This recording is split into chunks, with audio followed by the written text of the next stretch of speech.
Good evening, listeners. This is Blessradio. It's Tuesday evening, just after 6 p.m.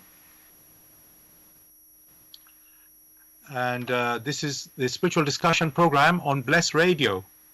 I'm Saad in Southeast London, in Bromley. And with me is Gregory. Gregory, are you there?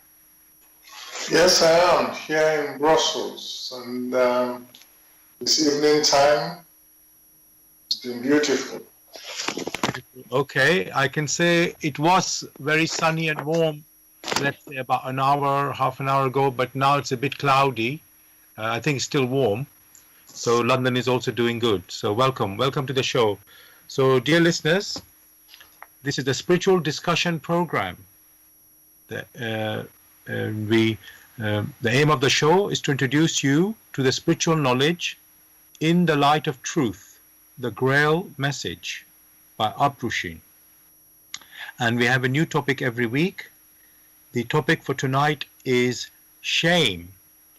And you're welcome to join us with any questions or comments. The number to contact us on our UK number, it is 079 39 641 958.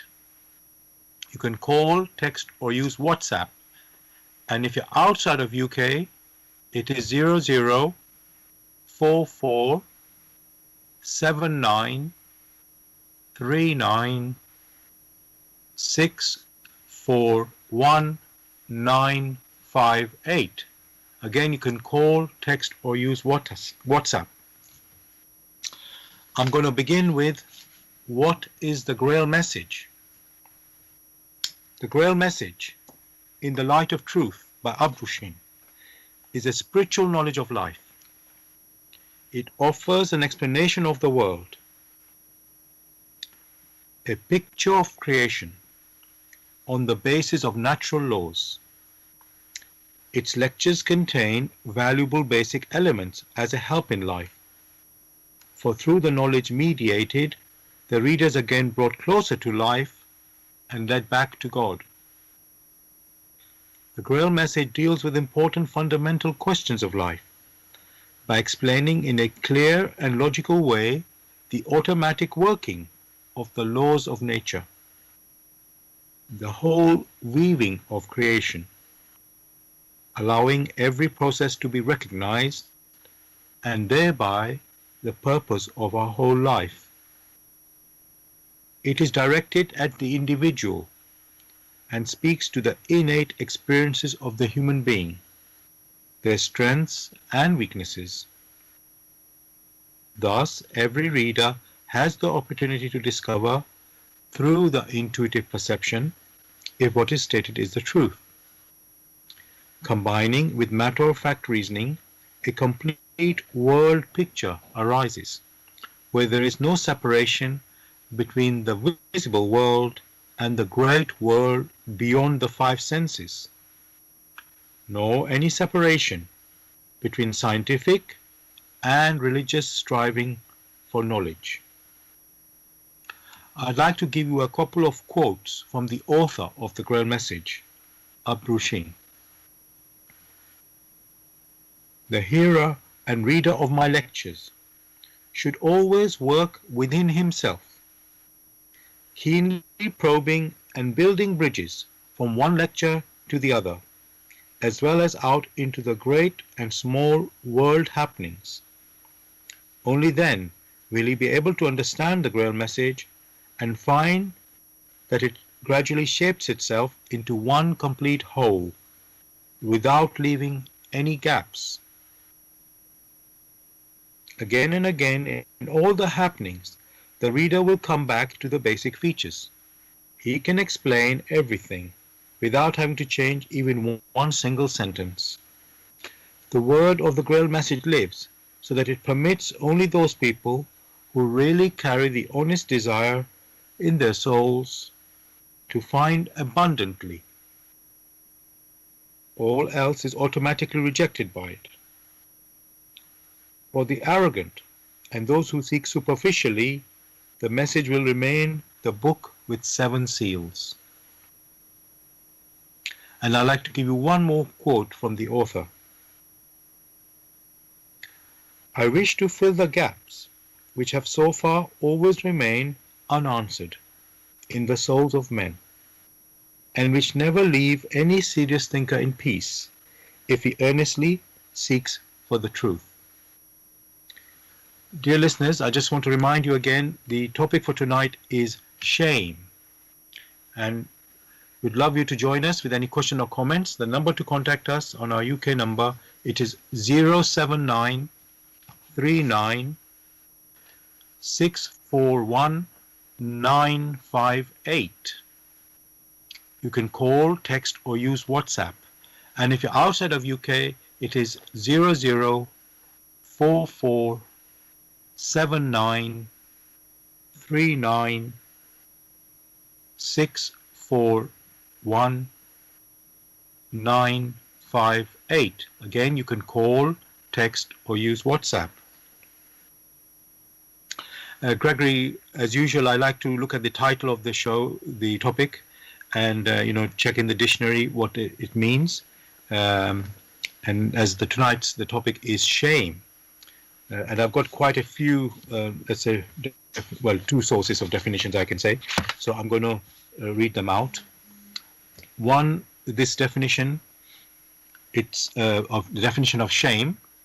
It is a painful feeling of humiliation or distress caused by the consciousness of wrong or foolish behavior.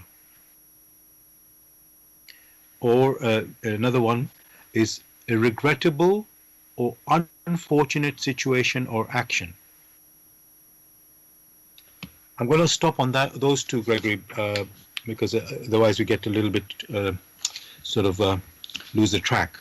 So let me just repeat it again, Gregory. The definitions I found on the meaning of shame.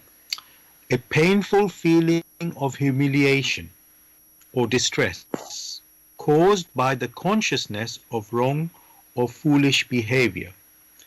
And the second part of the second one, a regrettable or unfortunate situation or action.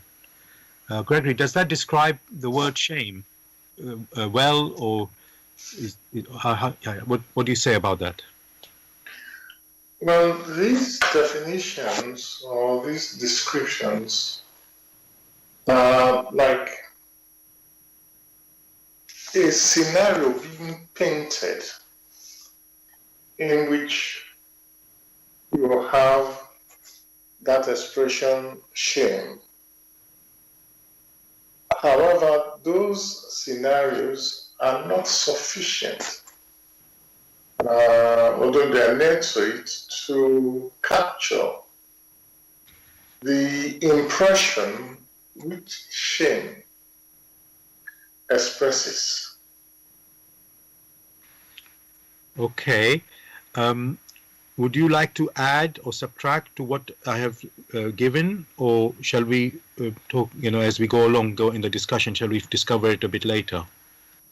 One may just try to paint a scenario which, to a large extent, will resemble the impression which one gets when that word shame is expressed. One, in all simplicity, it must be stressed that all that is discussed in this particular scenario first refers to nature and the concept of nature. With nature, there abound the laws of nature through which every personality came into existence. And with that, one should also know that shame as such is not referred to animals like a dog or a cat or a bird in the air or a sheep good out there. One does not refer to them when shame is discussed, nor is it referred to when children are spoken of. Therefore, it must be applied to those personalities that have matured to such an extent as to sense their inner capabilities. Where there are no expectations, then shame cannot be discussed. But there are expectations. There are expectations for the human personality. Which human personality has innate ability which are supposed to come to fruition, or which are supposed to be developed to fruition.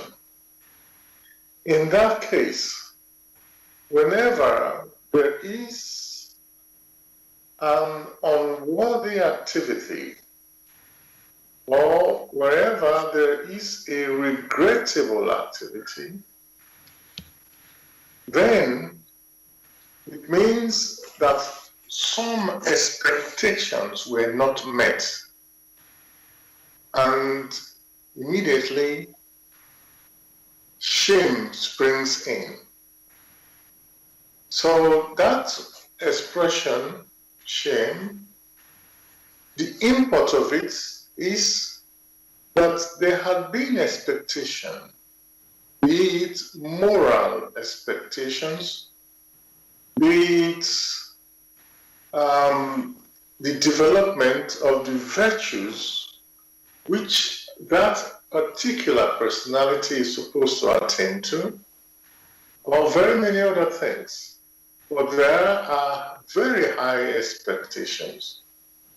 And that inability to attain it, or the regrettable attitude, or what one may, the unworthy attitude or activity, is only that which is referred to as shame. So when shame is mentioned most of the time, there is that inner sensing that some expectation has not been met, which could easily be met.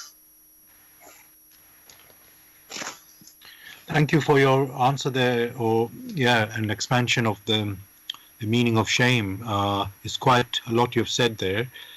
I know you began with the word nature, and in a way, you may not think of that being, involved with shame, but I guess if everything is connected through nature, has come through nature, then obviously, and man has come through nature, then obviously if man experiences shame, that it is connected with nature.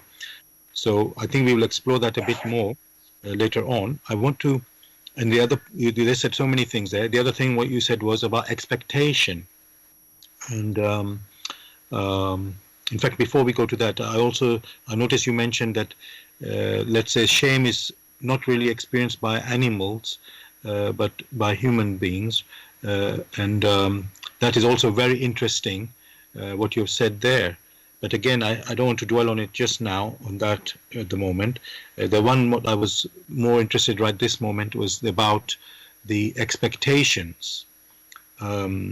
Because obviously when people do feel shame, it's where they feel, oh, something is wrong, or regretted, as you said, yes, as somebody done something they regret, then there's this embarrassment and shame involved. So that means there's a standard that we have not met. And I was now wondering, who sets this standard? How do you know that standard? So, yes. Can you expand on that, Gregory? Basically, the laws of nature through which all personalities came into existence, have granted the opportunity for the inner personality to grow, to mature. And that being the case, there are the inner abilities which are expected to come to fruition. Those inner abilities could be earnest good volition, it could be patience and perseverance. These are high expectations. There are degrees depending on the maturity of the personality. So when that personality from whom so much has been granted, for it is well known, to whom much has been granted, much is also expected. And therefore, since the inner personality has been granted the possibility to mature, which possibilities or opportunities can be looked into very carefully? That before they came, generally, say, in the case of a human personality here on earth, once you realize that that possibility came due to the request of the inner personality, in which preparations then took place for a procreation, an incarnation, and then there is birth. That is looking on the short cycle of human birth. In that very simple cycle, opportunities are then presented for the human spirit, the human personality, to mature, to redeem itself from many a challenge or many a wrongdoing it had put on its own path. And therefore, when opportunities are presented to you, much has been granted to you. That's on one side. The inner talents are also granted to the human spirit to cultivate. It means they are already there. One only is granted an opportunity to make sure they are cultivated aright, to be of benefit to not only itself, but to also the environment, which environment consists of plants and animals and nature and fellow human spirits, and many more, which we cannot perceive with our physical attributes. So much has been granted, and it is expected. The force of nature or the spirits that makes it possible, or the power that makes it possible for movements in nature, or one can say the love and the will that activates nature, having planted these innate attributes, expects much from the human spirit. So one may say that it is the will that has granted the manifold opportunities to the human spirit, and also the love that has made it also possible for the human spirit to even incarnate at all. It is that, the combination of both, that expects from the human spirit the opportunity that the human spirit has sought in order to mature. Thank you for your answer there, Gregory. Just want to ask you about what you've said there. So each, the experiencing of shame, then is that individual for each person? Because you said it depends on maturity of the spirit, and so it's like first let me ask you that question. Is the experiencing of shame different for every human being? Of course, the experiencing of shame depends on the inner maturity of the human personality. Right. And so does that mean if you put two people next to each other and they're observing, let's say, an experience, let's say it's something on a film, which is where somebody's being ashamed, or in that story of that film, and they observe it. I know it's not quite the same because they're not experiencing it themselves, but what I want to say is, if two people were having the same experience, where they had, let's say, done something wrong, but separately, because otherwise I want to sort of do it objective understanding of this point of shame, the meaning of shame.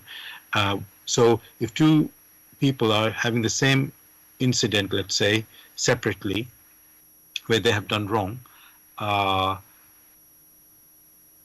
would they, we know that the experiencing of shame depends on their spiritual maturity. So does that mean one person will say it's not, could say, oh, this is not, I'm not let me take it in a step by step. So would one person say, oh, really feel ashamed, and the other person less ashamed? Let me say it that way.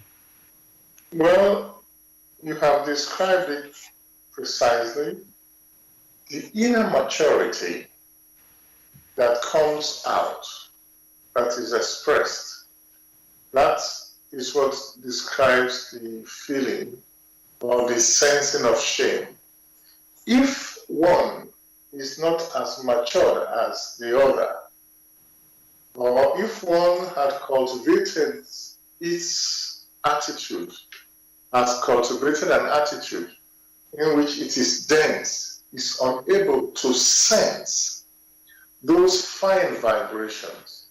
If one does not have higher expectation of itself, of its inner capabilities, one cannot compare it with the other who has that sensing of its inner capabilities yet had not fulfilled. One will feel that time and resources had not been well utilized, while the other one will not be bothered at all. So the one who is more matured, who senses he or she has not fulfilled with its innate capabilities, will have more shame than the other person who may not even sense it at all.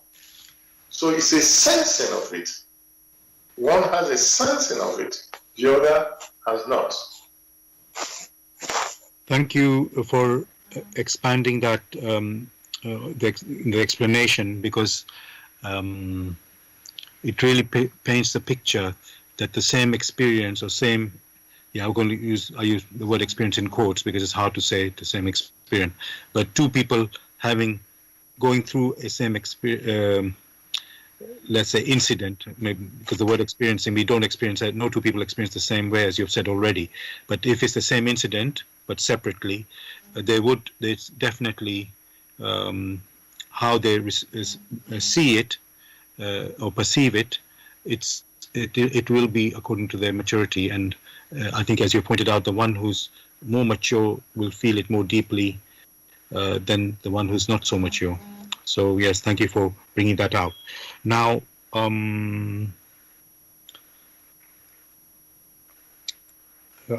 there's something I would like to read actually to paint a picture from the Grail Message.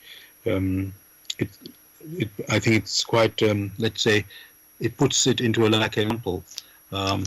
So this is from the lecture Morality. So I'm going to use this as an example. 1 second. Let me find the actual place. Right.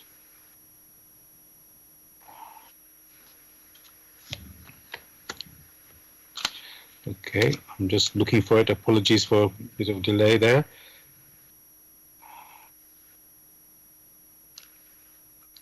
I just want to find it first.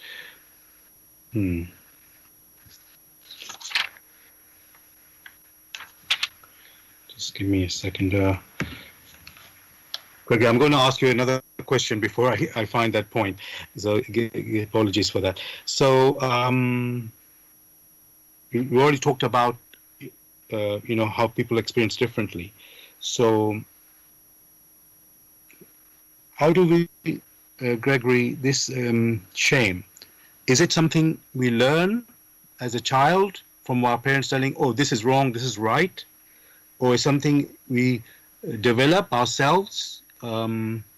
Yes, how do we find out, get to know about shame? How does it manifest? At the initial stages, when the person is at a tender age, that particular age, until it gets to maturity, you will find that it is the examples that abound within the nearest environment, being it the discussions with the parents, with friends, even with those people whom they don't yet know. So the accumulation of impressions that abound within the environment is what helps at the beginning, in the build-up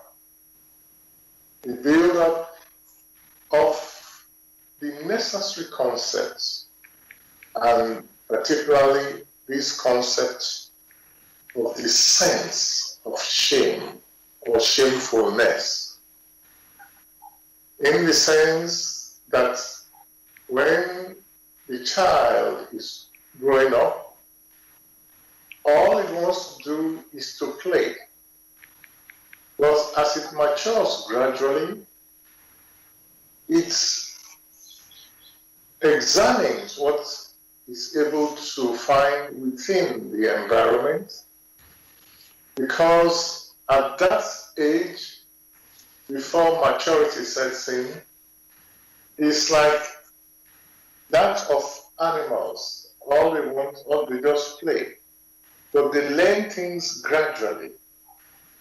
However, when maturity sets in, then you'll find it's as if something has been thrown open, which one may call that sense of shame, of non-fulfillment, of not being able to accomplish, of not following the standards which it is able to sense. That then comes in fully. It's at that point that it becomes shameful, or the sense of shame becomes maximized, because you find that it's now conscious of its responsibilities. To a large extent, it will want to protect itself Now that it has that sense of responsibility, it wants to ensure it's able to fulfill what it has sensed. This, or a complete picture of this, can be found in the work In the Light of Truth, in which that sense of shame comes in with the onset of the so-called generative power. But one can only give a few tokens of descriptions, such that for many, or for some, who are sufficiently strong enough to examine this work, they themselves can make their own decision and come to a much finer picture. Thank you for that, Gregory. Dear listeners, as Gregory's mentioned, we always refer you to the Grail Message. And if you are interested in getting a copy of the Grail Message and want some more information on the Grail Message, you can go to this website, which is www.grailmessage.com. I'll spell that, www.grail, Grail, message, MESSAGE.com. And you're listening to the spiritual discussion program on Blessed Radio from 6 p.m. to 8 p.m. The aim of the show is to introduce you to the spiritual knowledge in the light of truth, the Grail Message by Abrushin. And we have the topic of discussion tonight is shame. And you're welcome to join us with any questions or comments. The number to contact us on our UK number, it is 07939641958. You can call, text, or use WhatsApp. And if you're outside of UK, it is 00447939641958.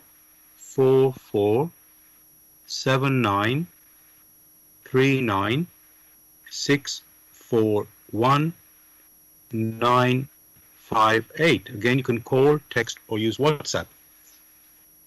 Now, Greg, I found the lecture I would like to read from, the section I want to read from. Dear listeners, this is, I'm going to read a section from the lecture Morality in the Grail Message. And of course, the idea is to illustrate what is shame. So I'm going to read that now. Let us just take one of the most harmless pleasures, mixed bathing. To the pure, all things are pure. These words have such a pleasant sound that many things are permissible under their protection. But just let us consider the most simple, ethereal happenings in such a bathing place. Let us assume that of 30 persons of both sexes, 29 are really pure in every respect. This is an assumption which is completely impossible from the very start, for the opposite would be more correct, and even then, still rare. But let us assume it. Stimulated by what he sees, impure thoughts arise in the mind of the 30th bather. Although his outward behavior may be absolutely irreproachable,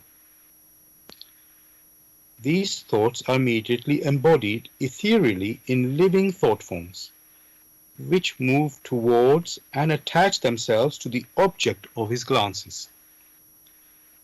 This is a defilement, whether or not it leads to any remarks or improprieties. The person thus contaminated will carry about this dirt, which is capable of attracting similar straying thought forms. Thereby they become denser, ever denser, around this person, and may finally confuse and poison the victim. As a parasitic creeper often destroys the healthiest tree. Such are the ethereal happenings in so-called harmless mixed bathing, at party games, dances, or the like. It should be borne in mind, however, that in any case it is just all those particularly desirous of having their thoughts and senses excited by such exhibitions who will visit these bathing places and pleasure haunts. It is not difficult to explain what filth is thus generated, without anyone being outwardly aware of it, in the gross material sense. It is also obvious that this steadily increasing and condensing mass of sensual thought forms must gradually influence countless people who of themselves do not seek such things. At first, vague thoughts of similar nature arise in them. In time, these grow stronger and more alive, being ceaselessly nourished by various expressions of so-called progress around them. And so, one after another, they glide into the viscous dark stream, in which the power to apprehend true purity and morality is ever more obscured, until finally everything is dragged into the depth of uttermost darkness. I'm going to stop there. Listeners, I just read a section from the lecture Morality from the Grail Message, just to illustrate really, well, in a way, how thought forms work. That's one part, but also to highlight how, shame, how every person, perceives shame. So it's, and we don't probably realize how deep it goes. Gregory, I've received a question from a listener now, and I just would like to read that to you. They're asking, why do we expect things to happen or have expectations of another person? So I think, Gregory, that goes to the beginning of the show, where you mentioned about shame. People experience shame because they have expectations, or there's expectation. So I'll just repeat the question from there. Why do we expect things to happen or have expectations of another person? It is not an expectation of another person. It's a self-expectation. That means within yourself, you yourself realize that you have the capability of achieving certain standards, but you have not. So it is not that someone else has that expectation of you, but that you, the personality, the core, the human spirit, senses it has not fulfilled certain expectations whence it has the capacity to. That is what sort of initiates the sense of shame, not from other people. For if you take the very simple example that there is something you can do, all right, which will please you, but for one reason or the other, you found an excuse. You didn't do it, but you know that you could have done it. In a final analysis, you find the loss is yours and yours alone. you feel regret. And that is how shame comes in. Sometimes which is an expression of regret. Thank you for that answer, Gregory, because it brings another point which is very related to the word shame, and that's guilt. And in my research, actually, I looked up the definition of guilt as well. And it says the fact of having committed or a specified offense or crime. And also another definition with also with guilt, for meaning of guilt, a strong feeling of shame and sadness because you know you have done something wrong, which I think is a sense of guilt. People can say a sense of guilt. So first of all, Gregory, just to check, is guilt the same as shame? These are two different words, though they have similarities. When guilt is referred to, it's personal. When shame is referred to, it may not be personal. For instance, you might see some other thing happening somewhere. For instance, two people who are quarreling, and you yourself sense that they should not be quarreling over this, but you cannot intervene in their scuffle, and you say, what a shame, and you sense, you feel bad. You have not violated, you are not guilty in any way, but in observing what is happening, you show empathy.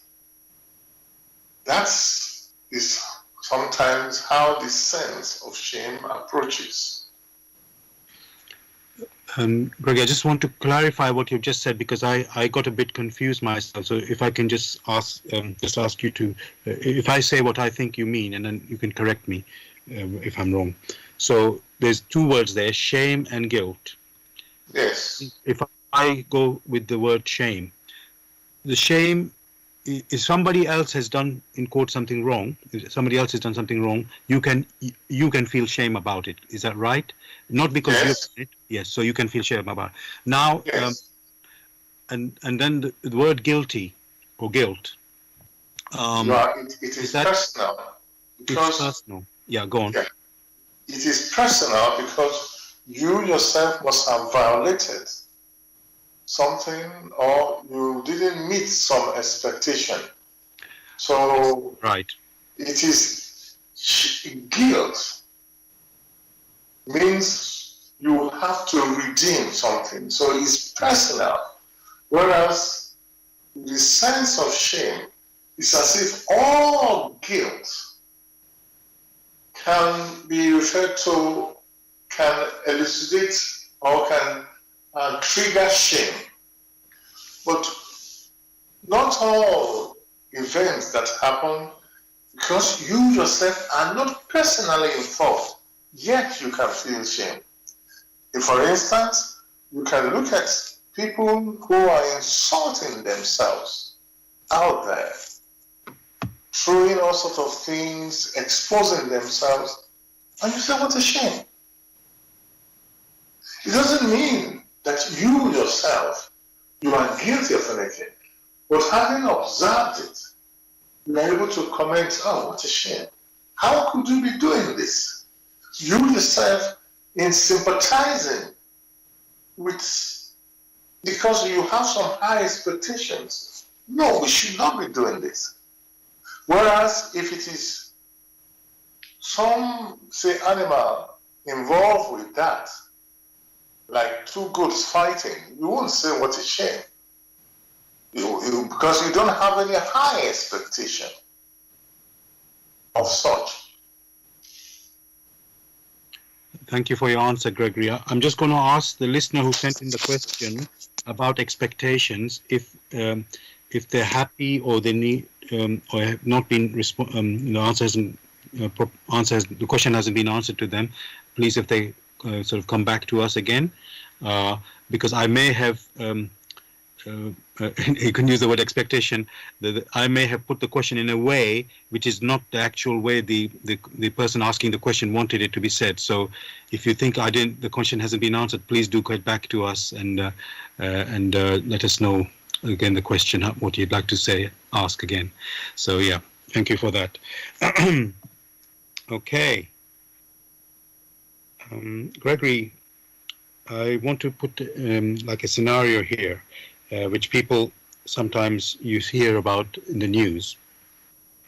So, Gregory, let's say somebody has done something wrong, and let's call it person A has done something wrong, and person B wants them to, change their behavior, or let's say even, change their behavior, but the way they want to do it, person B wants to change the behavior of person A.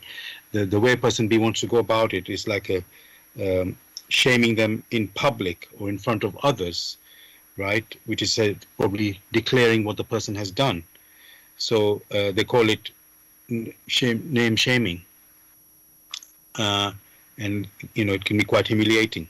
And that idea is the aim is to change that person's behavior.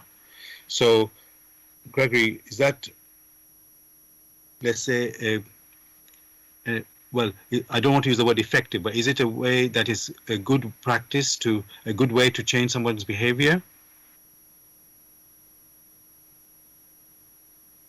In the first instance,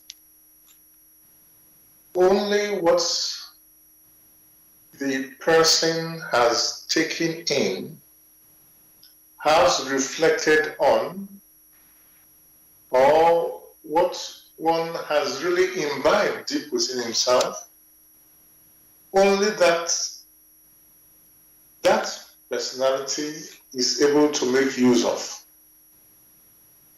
So, in such a scenario, if the personality is able to assimilate the impressions which are being thrown at him, it could be helpful. But it must be said that one does not know the maturity of the other.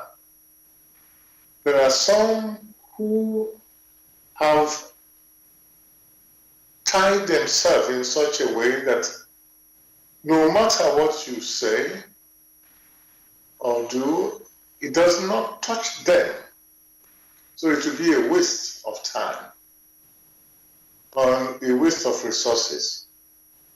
But it should be well known that one should not go to such an extent to, will I say, disgrace or expose another personality, because if such were directed to the one who is initiating it, he or she will not feel very well about it. So such may not be helpful. As with many things, there could be other ways that could be used in order to reach the inner man. Thank you, Gregory, for your answer there.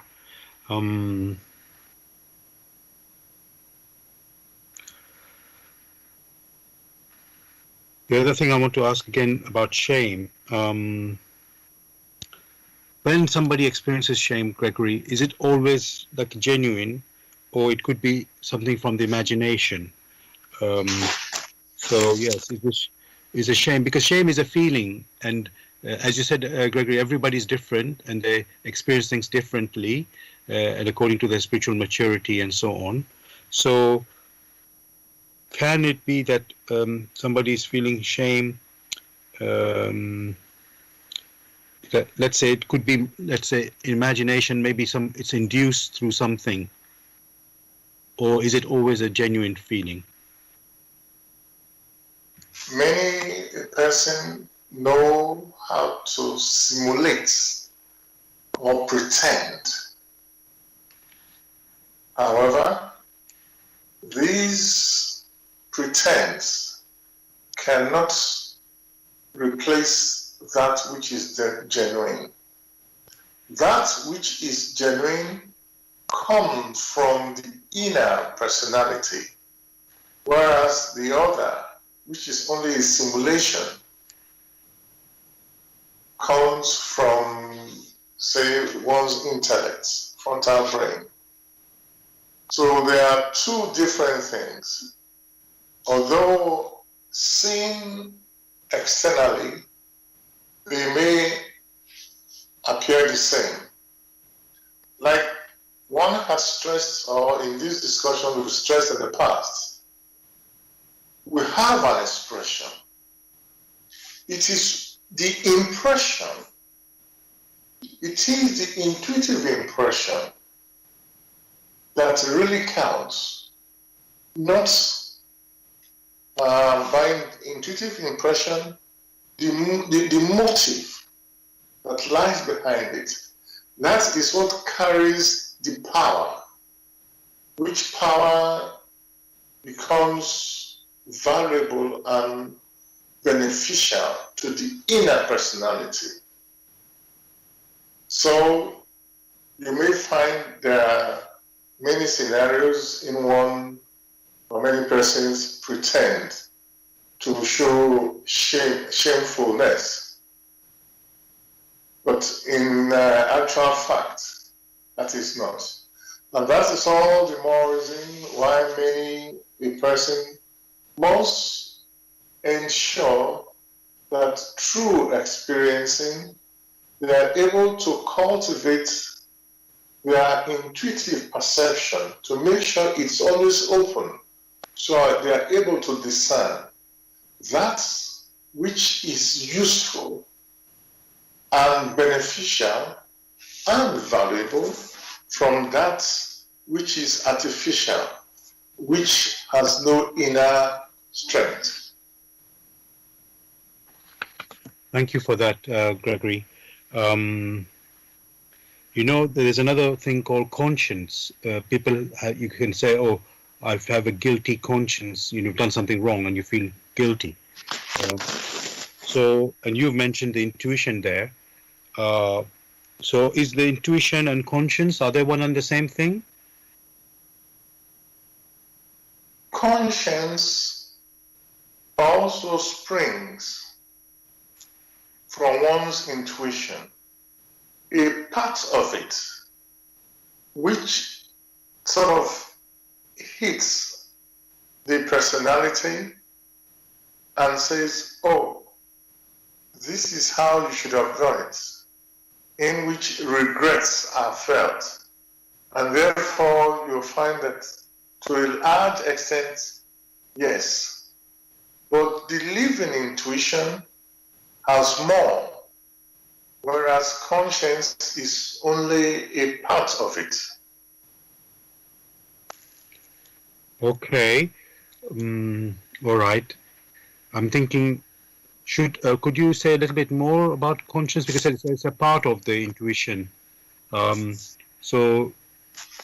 let me just say first, before you go there, so can you rely on your conscience as well, or is only the intuition? You have to rely on both. Right. Because conscience, which springs, or strictly speaking, in many a time, you'll find that we as personalities are never alone. There are other thoughts which also have an impact on us.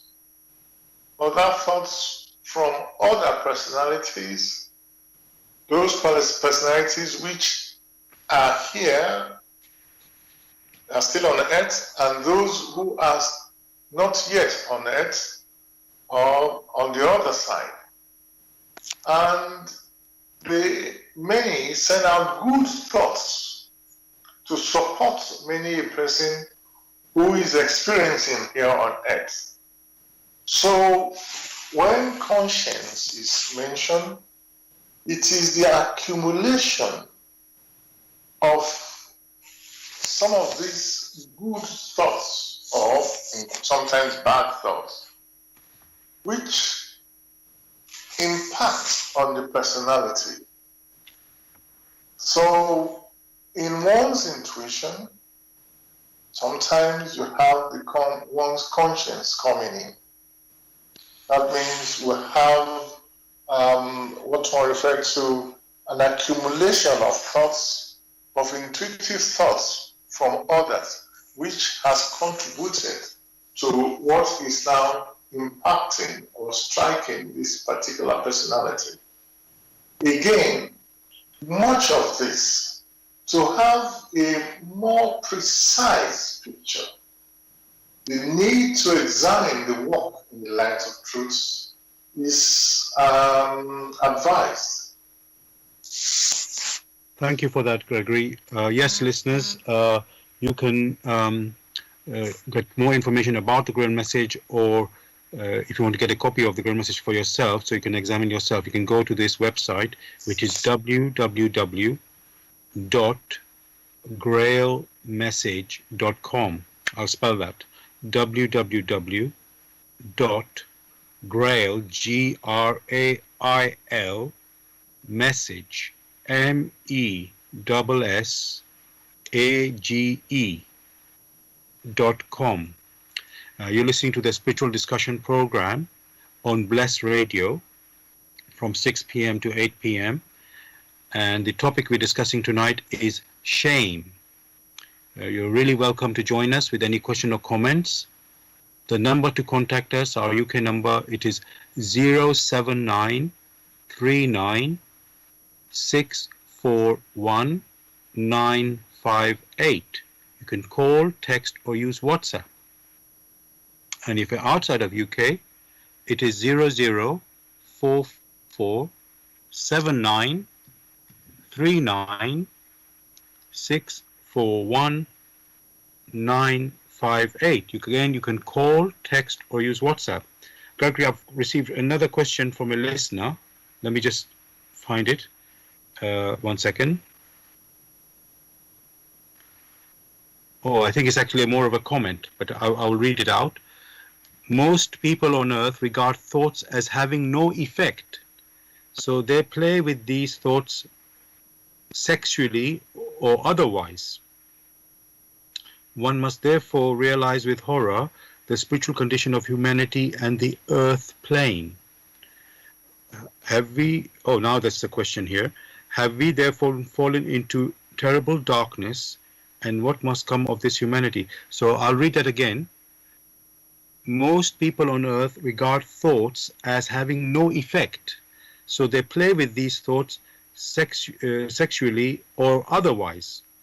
I think it's I think it's quite clear anyway. Thoughts in sexual forms, I could say, and otherwise. One must therefore realize with horror the spiritual condition of humanity and the earth plane. Have we therefore fallen into terrible darkness? Gregory, I'll ask that one first, and because there's two parts to the question. Have we therefore fallen into terrible darkness? Only those who, through their activities, gravitate to such callous thoughts which are not noble will be attracted by these thoughts, or they will attract these thoughts. And it is they themselves who, because of the density of these thoughts, that will be cut off from the lighter thoughts, which is supposed to be of value to them and beneficial. So through their activities, those who harbor such thoughts cut off themselves from lighter thoughts, and therefore they are in darkness. Thank you for that, Gregory. And the second part of the question is, what must come of this humanity? When it is said, what must come of this humanity, one must say the section of humanity that has allowed itself to be attracted by those terrible dark thoughts. It is those ones who will be terribly impacted, for which such thoughts, they will be dragged to such levels where they can enjoy such, and the time granted for their personal maturity will be such that they are unable to fulfill and develop their inner talents which have been granted to them to allow to come to fruition and maturity. And because they don't have all the time in the universe, the time for reaping, when the time comes for the maturity, for the human spirit to drop that which is temporal, that which is temporal being the physical body, they will find that they are not matured enough and are unable to rise higher.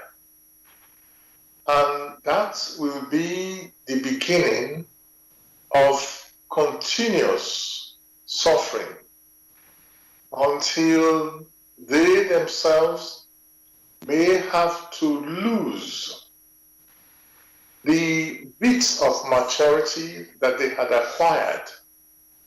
For there is a given time for the human spirit to cultivate those values which have been implanted in it. Gregory, I would like to ask you further on what you've replied there. You said there's a given time, to I've forgotten exactly what you said, but something like there's a maybe to redeem. I don't. There's a given time. Can you just say it again about that? What you were saying about the time? There is a given time for the inner qualities that has been implanted in man. There is a given time to allow them to grow, come to fruition and mature, by which, if those qualities have not been cultivated aright, it means that those qualities have been cultivated in the wrong direction. It means, therefore, they cannot sever themselves from those strong wrong impressions. And therefore, they are of no use in the kingdom from which they set out to cultivate these qualities. They will then be as dead fruits, which are of no use for further upbuilding. A simple example will be, consider someone who goes to school, such that when that person has learnt what he or she is supposed to learn, he will then assist others who are now in school to build up so that they will know how to use those inner qualities. If, however, that person who was experiencing did not develop those inner qualities, how can he then influence others by teaching them, well, this is the right thing to do? So it means that the first initial maturing personality has developed in the wrong direction. And the time granted for that, like with every fruit, that there is a season for this. As the time you plant this crop in the soil and it comes to maturity, do not forget, when you plant a grain of corn in the soil, you do not expect it to take 100 years to come to fruition. It has its own cycle for maturity. Just like you have in the case of mango, it has its own cycle of maturity. So man, as a fruit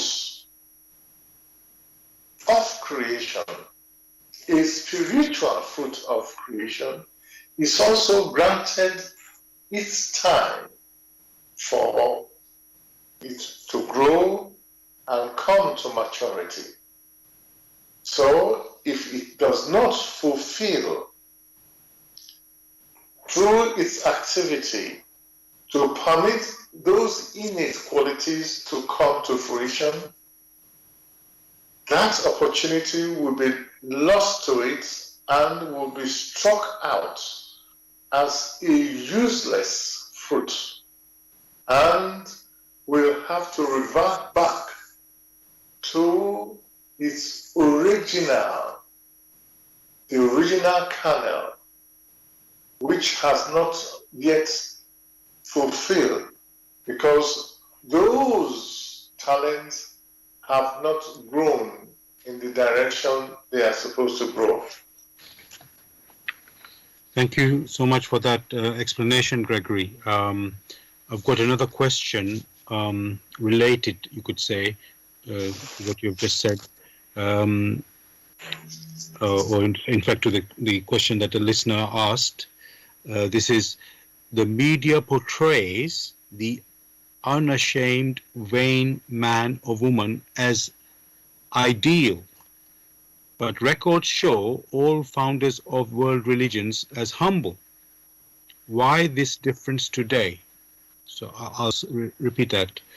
The media portrays the unashamed, vain man or woman as ideal, but records show all founders of world religions as humble. Why this difference today? The difference is very simple to observe by those who are not too indolent.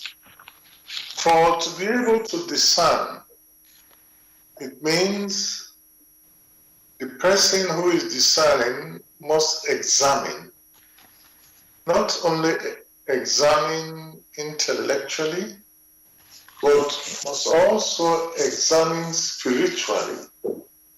And those, in quotes, leaders, those who brought some teaching initially, those teachings must have accorded to the laws of creation through which they themselves or all came into existence. So it requires that many will have to examine vigorously. But because there are so many, like you reported, in so-called media, media is not something abstract that stays over there. Media is only a collection of people who share information whether that information is wrong or right. They share. So whatever strikes you, whatever is shared to you must be examined. But if you are too indolent to examine, you just accept.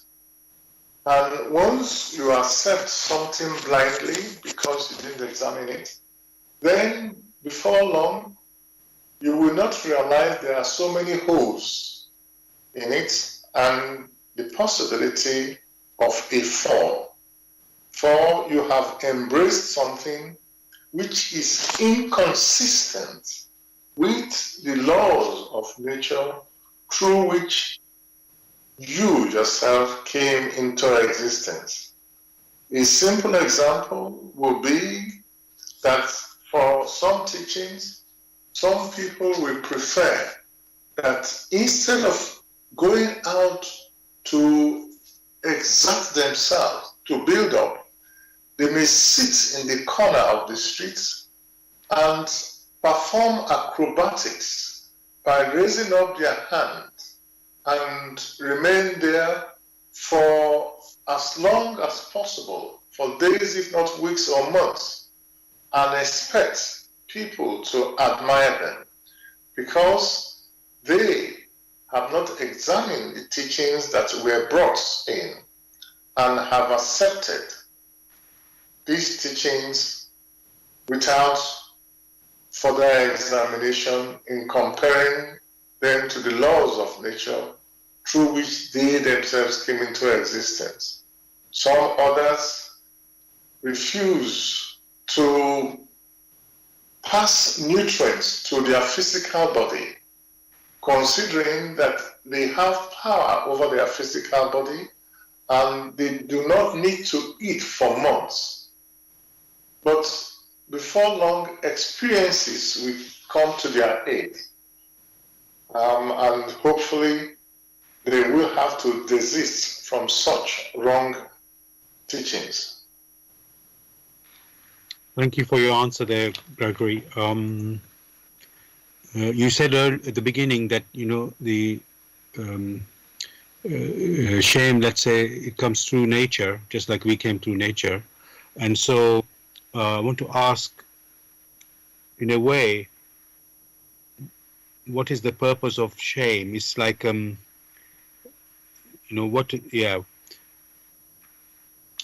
say this, you could say, is it, okay, let's go in one level. Is it meant to work only in the physical sense, Gregory? Let's say, being the simple one is when people, let's say, walking around naked or something like that, but that's the physical sense of shame, or is it deeper than that? So is this, what is the purpose of the shame?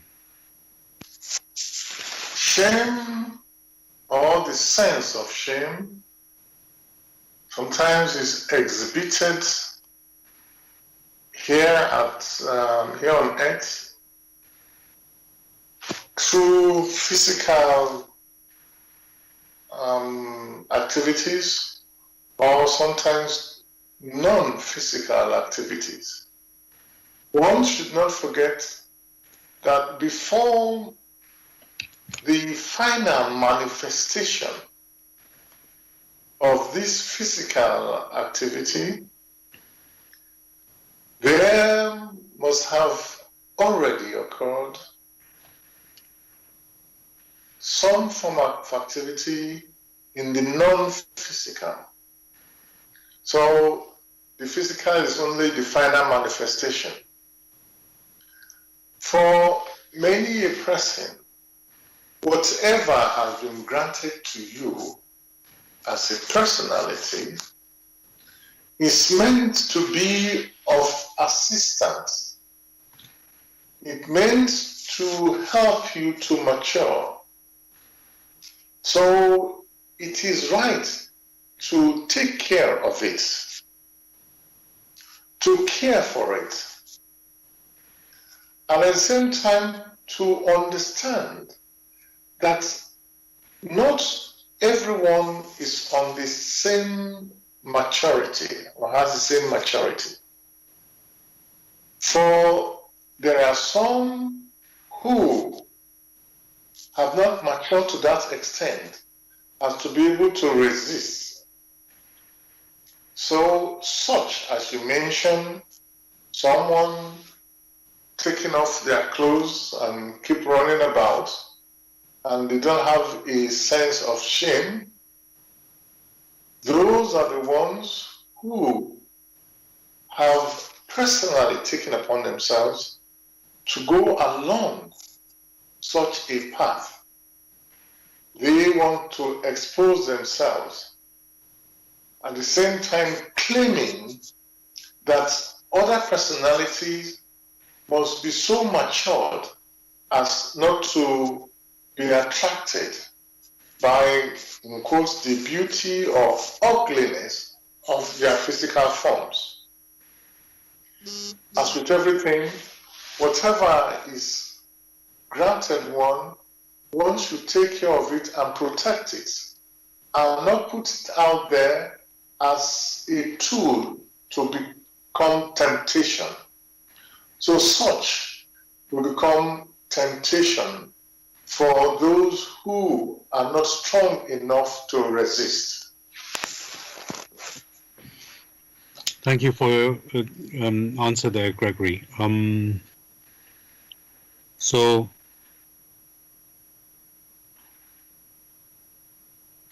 let me just look at this a bit more. I'm going to paint another scenario for you, Gregory, and just to see, let's say, look at shame from another angle, you can say. So, you hear in the news about, let's say, people, let's say, living in poor countries, trying to get into the, let's say, the more well-off countries, and they're not able to go through, let's say, the normal ways of applying for visa and so on. So they somehow get involved, maybe paying someone, and then they get caught by these, let's say, criminal traffickers who, yes, they say, oh yeah, we can take you there. And then when you get to the other end, they become like slaves. And let's say for women, they might turn into, put into become prostitutes, not because they want to, but because, they've been forced into it. And so, obviously, I'm sure it's a shame for those women who have, been forced into that, because it's quite a terrible life. And then, let's say somehow they get rescued, they escape somehow, which is very difficult for them most of the time, but somehow they get rescued, and it has quite a impact on their lives, through that experience, terrible experience. And maybe what I'm driving at, Gregory, is that they will have shame that they had got involved in such a thing. So is it possible, Gregory, to overcome shame when you have, in a way you didn't ask to be put into that situation? So they could say, oh, I wanted a particular thing, not what I got involved in, but then it's affected your life. So, Greg, can you overcome the shame when you have been, got into some terrible thing, let's say not purely by your own design? It is not right to say not by one's design. If you take the example of the people you just mentioned, those who want to migrate to other countries, and they went to traffickers, one should know that the traffickers don't do it for free, and that they extort so much resources from those who wish to engage in such a path. Then you will ask yourself, should they not use such a resource for self-improvement or go about it differently? It already tells you that many of these people are going about it in the wrong way, because you said they went to traffickers, which traffickers want to make money, and therefore they are prepared to pass one through such parts which they themselves know are harmful, or sometimes the traffickers themselves put the difficulties there to convince those whom they claim to be helping. For in fact, they are not helping, they are only extorting, like mercenaries getting money from them. Can one overcome shame? Why should one want to overcome shame? The best one may do is to be engaged in such activities that will not allow one to become negligent. We allow one to be so active, to be so vigilant, so as to separate those things which should become unworthy. To be engaged in activities such that they themselves will not regret. In doing that, then they are on the right path. That means you will have a situation where you purposely will not attract temptation, something which will sort of devalue you, and then you'll be able to live in peace with yourself. In the first instance, it is assumed that following the path of these traffickers, they will go through experiences which will strike an indelible mark in their souls, and that which they need to learn, albeit in a hard way, they would have learned, such that such errors will not repeat themselves. For you must ask yourself, if you have so much resources, why not use it for some other thing to build up? Why must you give it to traffickers to spend on themselves, and then you go without any? These are the questions you must ask them. Thank you, Gregory, for that explanation and giving that sort of picture clear. Let's say the bigger picture that people might not be thinking of. Let's say when they start to make certain decisions. I've got another question. It looks a bit funny in a way, but I'm going to present it anyway. A female teen student uncontrollably farted in class. Her peers mocked and abused her till she got depressed and anorexic, and she stopped eating as she would normally, harming her health drastically. Was this right? Is this a thing to be ashamed of? And I'm going to repeat the words again, Gregory, and then, So, a female teen student uncontrollably farted in class. Her peers mocked and abused her till she got depressed and anorexic as she stopped eating as she would normally, harming her health drastically. Was this right? Is this a thing to be ashamed of? And I think the word ashamed of here is referring to the teenage girl, female student, because I was thinking, what about the other students who mocked her? But let's go to was it something to be ashamed of? Because it's such from the point of the teen student, female teen student. Well, one may put it the other way. If some other person had been in her position, would she herself have mocked or not mocked that person, that personality? As with everything, each person or each personality must strive to understand where their strengths and weaknesses lie. And even when a personality is being mocked, that personality must strive to cultivate strength in order to overcome the challenges. Such person, as you just mentioned, has a challenge, and because she herself does not know how to overcome the challenge, she has then decided to starve herself. There is no need to even qualify it whether she is right or not right.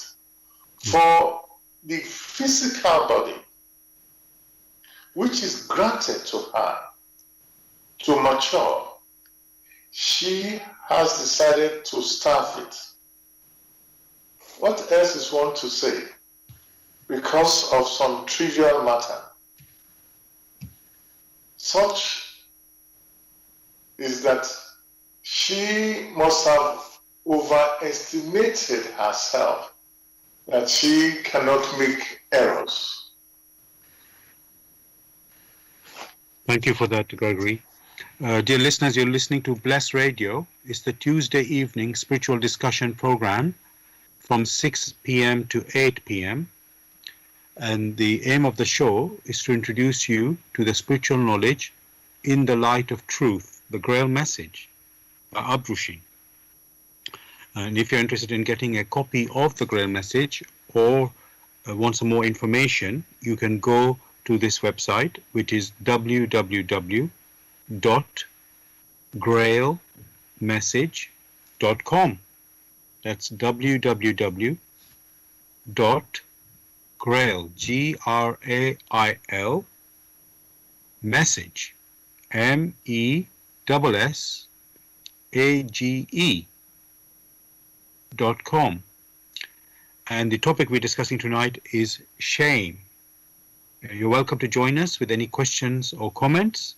The number to contact us on our UK number, it is 07939 641 958. You can call, text, or use WhatsApp. And if you're outside of UK, the number is 0044 79 39 641 958. Again, you can call, text, or use WhatsApp. Now, Gregory, if let's say you're feeling ashamed, or somebody says something and you get shame, you feel shame, and then sometime you're so embarrassed, let's say, from that you don't act at all. You're just like frozen, and it's like the guilt is so much that so what I want to ask you on that is, how should someone react really when they experience shame? Should they feel embarrassed, show the embarrassment, or should they just realize, okay, I did something wrong, and actually move forward and go ahead and basically move on, and like not to pretend it never happened, but simply don't let it stop you from acting? Because sometimes I know I gave an example earlier of that girl. The way she acted, basically, she starved herself, you can say. So obviously that's a very drastic action, but yeah, how should one act when one has been feeling the shame? Should they acknowledge that embarrassment, and just move on, and how should they act? Yes. It is near impossible to tell someone how they must respond to impressions which they have within themselves. For that word shame, or the sense of it, is only internal, not external. What one finds externally is an expression, which expression could manifest so very differently. And the manifestations of these expressions of shame varies from one personality to another personality. And therefore, it is almost impossible to say how one manifests these expressions. There are some deep within them, they have a contrite attitude. There are some who, in their expression, they go into battle. But as with all things, lessons need to be learned. And these lessons are best learned in quiet contemplation and reflection, considering the expectations, not the outside expectation, but the personal expectation that they would have set for themselves. The lady you mentioned, how would she have reacted if another personality were exhibiting such? Would she feel shame? Maybe she could learn from that. But as with everything, lessons can be learned most likely in silence rather than a quick reaction or an adverse reaction. Each personality is here for himself or herself in order to mature. And each personality will want to ensure that these possibilities, these chances, or these opportunities are granted to all anew in different measures. If she herself or himself wishes to mature, they would ask for many opportunities and know how to respond to these opportunities. So what is granted to her as a matter of right and also of love must also be granted to others as a matter of right and of love. Knowing that she or him has to cultivate their innate capabilities, so are others. And therefore, the love which she shows to herself, she must try to show other within the neighborhood such consideration. Hence, you find the admonition to love thy neighbor as thyself. Thank you for that, Gregory. We already said at the beginning that people experience shame differently according to their spiritual maturity. I want to ask about, let's say, people who are evil. So do they have less, the people who do evil, do they have less shame?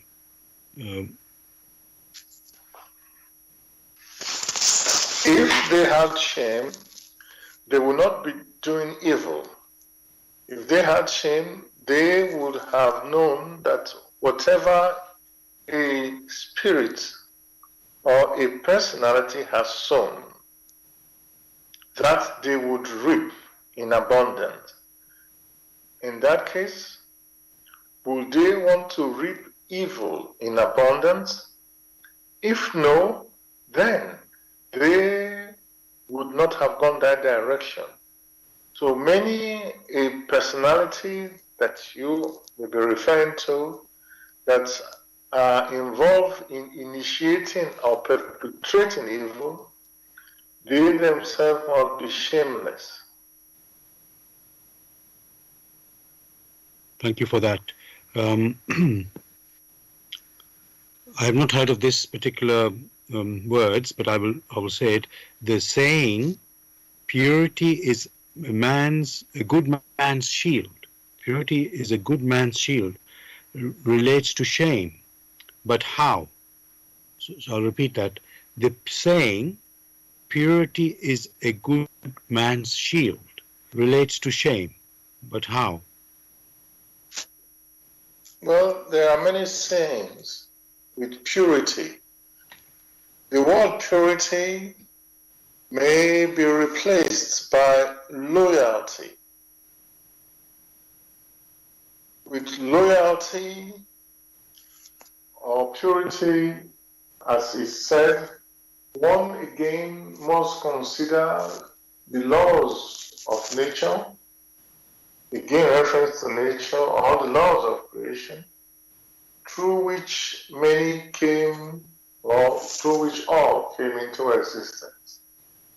And with such loyalty, the vibrations of the personality will be in accord, or relatively in accord, with the vibrations of nature through which energy, power is passed on to the relatively pure one.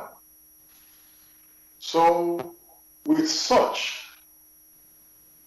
when loyalty is then mentioned, it means all the activities are done in such a way as to attract so much power, which power tends to help to elevate them internally so that they go closer consciously towards where they started from, which is the paradise of man. That is one way that it could be viewed. So purity can be tied to loyalty, and in such a way that whatever man does is pure if it is done in loyalty. Its nature is such that one would not want to do something that is regrettable. One would not want to do something that is an unworthy activity. It means one will have to cultivate very high moral values, high moral standard, because the laws of creation have their expectation of the human spirit, since the laws of creation had granted high values within the human spirit which it needs to cultivate. Thank you for that, Gregory. As time goes on, society changes and accept things which were considered to be wrong in the past to be right today. So things which are considered wrong in the past are now considered right today. So is this part of development? How can one be sure that we consider what is right? Because Gregory, we see, things, let's say, I'm going to give an extreme example.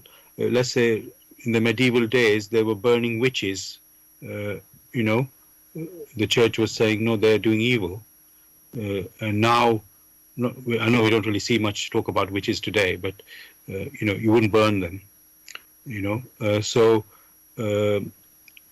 because they're just human beings, and people saying, no, we shouldn't kill human beings, whatever they're doing, we don't kill them.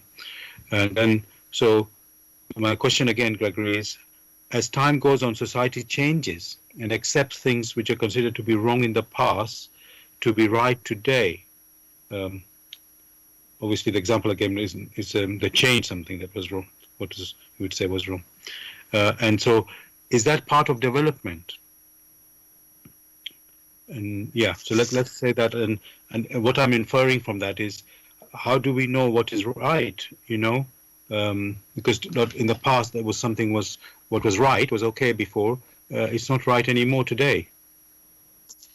It is the concepts which we hold that either blocks the path for our ascension or open the path for the human spirit to make progress.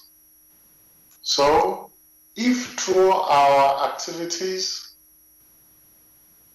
we swing harmoniously with the laws of creation or the laws of nature, then we are able to draw the powers that exist in nature for the benefits which we then use in our paths. If, contrary to that, because we have the wrong impressions or we have the wrong conceptions, and then we carry out activities which violate the laws of nature, what then happens? We are unable to make progress because we have tied knots, which knots have to be untied. It means we need to redeem ourselves before we can make progress. Though we have changed, this is change in one direction. This could be change to sink deeper or change to rise higher. These are changes. So if the changes which are made within ourselves is for us to have brighter concepts which swing unconditionally, then in accordance with the laws of creation, of sowing and reaping, then we are attracted higher in accordance with the laws of attraction of homogeneity. So it means we will not sink. So one has to clarify within oneself what changes there have been.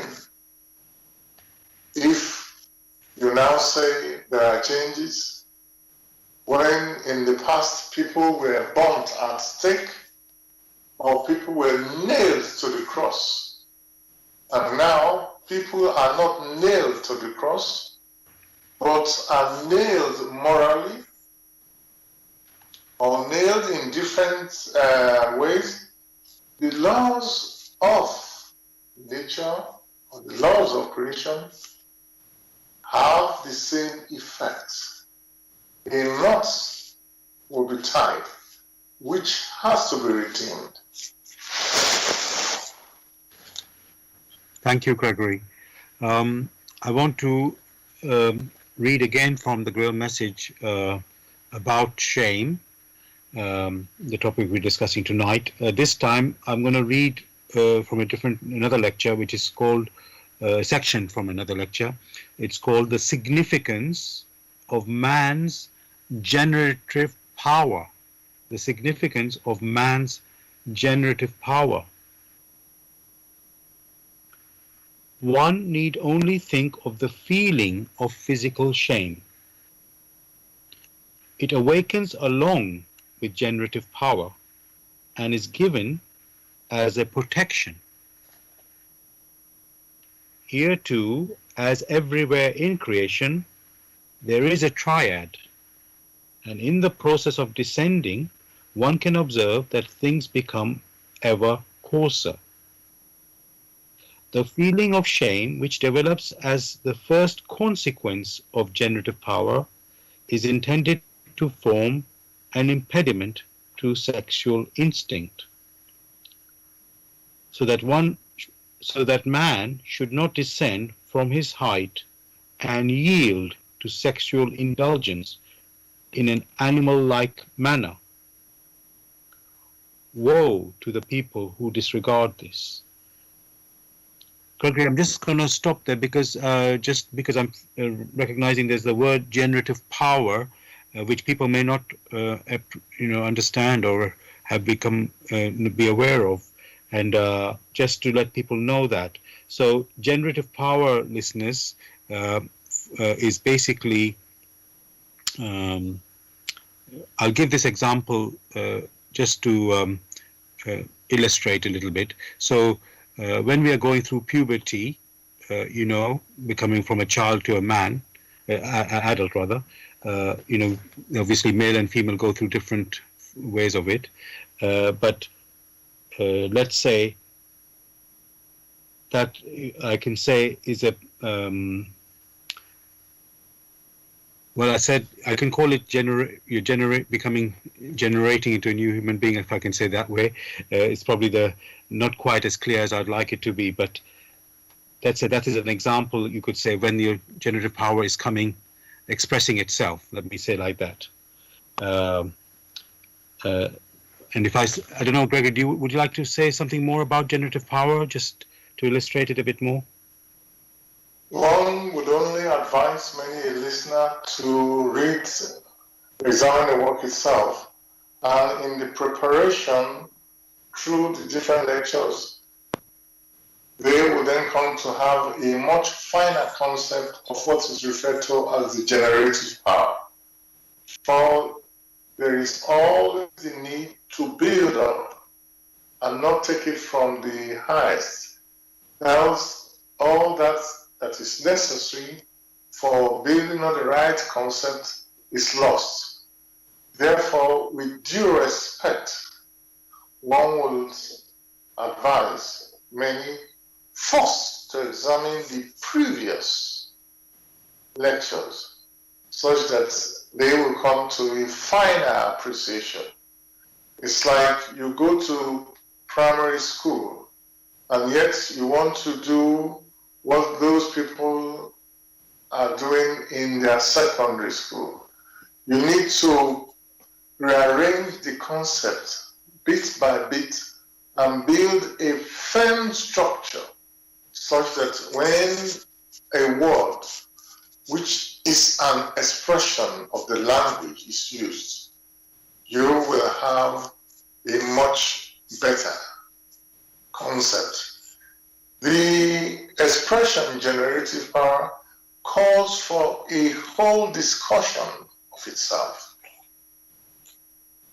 Thank you for that, Gregory. I will now continue because the rest of it I think is easier to follow now. So I will continue that. So a strong feeling of shame provides against the possibility of man ever succumbing to sexual indulgence. It protects him from physical passion, for in the natural course of events it will never permit him an opportunity to forget himself even for a fraction of a second. Only forcibly and willfully can man push aside this precious gift in order to behave in a bestial manner. But such forcible interference in the Creator's cosmic order must bring a curse upon him. For the thus unleashed power of the physical sexual instinct in its uncontrolled state no longer accords with what is natural. Wherever the feeling of shame is lacking, man becomes the slave instead of being the master. He is hurled from man's estate to below the level of an animal. Man should realize that a strong feeling of shame alone precludes all possibility of falling. It is thus his surest defense. The more intense this feeling of shame, the nobler is the instinct, and therefore the higher the man stands spiritually. Indeed, this is the best measure of his inner spiritual worth. This standard is infallible and can be easily recognized by everybody. In suppressing or pushing aside his outward feeling of shame, the finer and most valuable psychic qualities are also simultaneously suppressed, as a result of which the inner man is rendered worthless. It is an unmistakable sign of a deep fall and certain decay when, under the pretext of progress, mankind want to set themselves above the feeling of shame. This precious jewel that brings them nothing but benefit, whether it is under the guise of sports, of hygiene, of fashion, of children's education, or many another welcome excuse, the decline and fall cannot be prevented, and only horrors of the worst kind can still bring a few individuals back to their senses. And yet it is made so easy for man on earth to follow the path leading upwards. All he needs to do is to become more natural. To be natural, however, does not mean to go about half naked or to disport himself barefoot in eccentric clothing. To be natural means to listen attentively to one's inner voice and not forcibly to disregard its warnings. Unfortunately, more than half of all the people today have fallen so far and become so dull that they can no longer understand these natural intuitions. Through their own actions, they have become much too narrow-minded to do so. A great cry of horror and dismay will be the end. Happy is he who can then reawaken the feeling of shame. It will be his shield and support when all else crumbles. Gregory, we've come to the end of our show. Dear listeners, we've come to the end of our show. Gregory, I just want to ask, is there anything you'd like to say to the listeners to say goodbye? Well, wishing them the strength to be able to examine this work, for all our efforts point in one direction, to the work which can be examined by the human spirit. Thank you. Yes, listeners, if, as Gregory said there, if you are interested in looking at the Grail Message, you can go to this website. You can get more information or get a copy for yourself.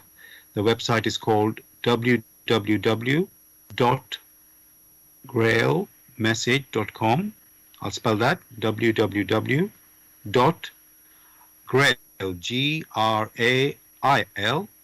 message, MESSAGE.com. Thank you for listening tonight. I hope you enjoyed the show and found it informative and uplifting as well. We'll be back as usual next week with another topic, as usual, 6 p.m. to 8 p.m. And I wish you all a great week. God bless. Take care, everybody. All the best. Bye for this week. Bye.